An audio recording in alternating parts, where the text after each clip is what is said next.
The so-called 12-day war between Israel and Iran, as labeled by US President Donald Trump, sits at a delicate ceasefire. Although overt hostilities seem to have paused, both parties are asserting victories, leading to significant disagreements regarding the aftermath of recent attacks. Trump's declaration. President Trump proclaimed a complete and total ceasefire between Israel and Iran. He mentioned that this would unfold over a 24-hour period, claiming credit for brokering the deal. Iran's mixed response. Iran's foreign minister initially rejected the idea of a complete and total agreement.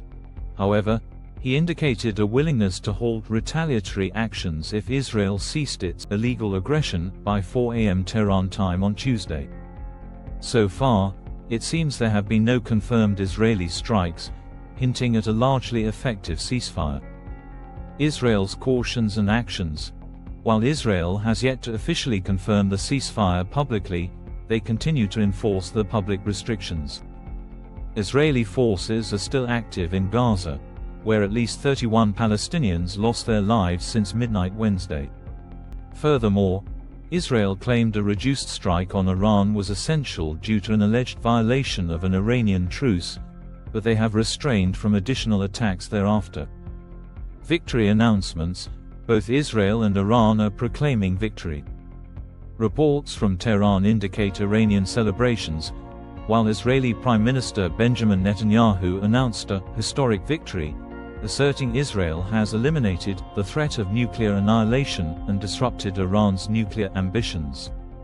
U.S. claims of damage. President Trump and Secretary of State Marco Rubio maintain that U.S. strikes against Iran's three key nuclear facilities, Fordow, Natanz, and Isfahan, inflicted significant, very significant, substantial damage. They argue this set Iran's nuclear program much further away from weaponization, with Trump exclaiming, "The nuclear sites in Iran are completely destroyed." Intelligence contradictions. Yet, some intelligence reports have suggested that the attacks may have only delayed Tehran's nuclear program by a few months, not completely dismantling the facilities. The White House reportedly dismissed these intelligence assessments. Iran's stance.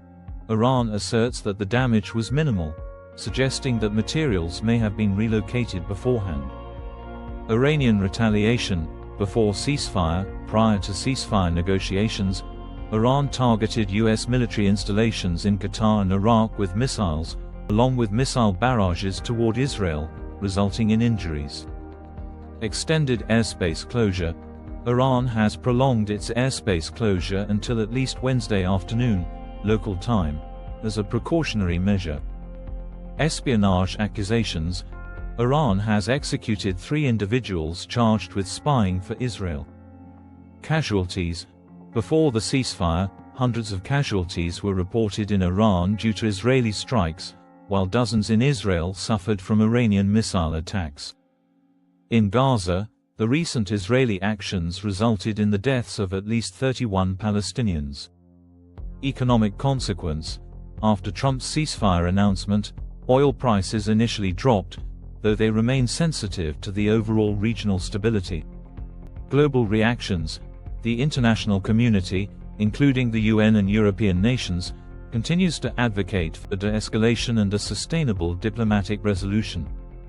The U.S. Embassy in Jerusalem is set to reopen today. This ceasefire appears to be an agreement to cease direct military confrontations between Israel and Iran. However, ongoing tensions, conflicting narratives, and regional disputes, such as in Gaza, keep the situation highly unstable.